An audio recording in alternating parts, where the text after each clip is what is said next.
This is one of several little-known compounds dotted around Hong Kong's countryside. It's home to asylum seekers, including many torture claimants from Bangladesh. Conditions in these tiny rooms are basic at best. The communal toilet runs into an open sewer that only gets washed out when it rains.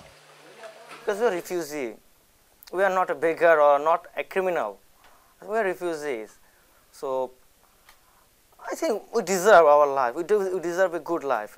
Ali was smuggled into Hong Kong from mainland China 4 years ago. The authorities here provide money for rent, but landlords often charge more. So Ali says they have to work illegally just to live. But that comes with a risk.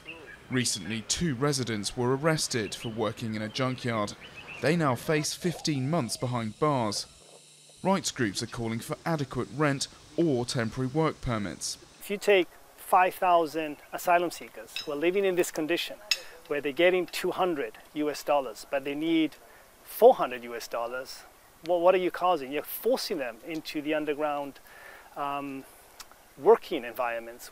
For some, 1 or more girlfriends is a much-needed source of company, food and financial support. Without our girlfriends, there'd be problems. Everything has to be paid for somehow. There's the phone bill, and then there are other expenses too. There are currently more than 5,000 refugees waiting for their cases to be heard. They can't be deported if they face torture, cruel, inhuman or degrading treatment back home.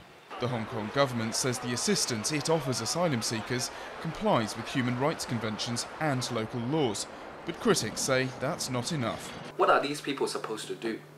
Now that they've been accepted into Hong Kong, they are waiting for their claims to be processed by the United Nations, often taking up to 3 to 4 years. What are they to do? The government contractor that hands out the rent allowances denies responsibility, saying it checks that the accommodation can be legally rented.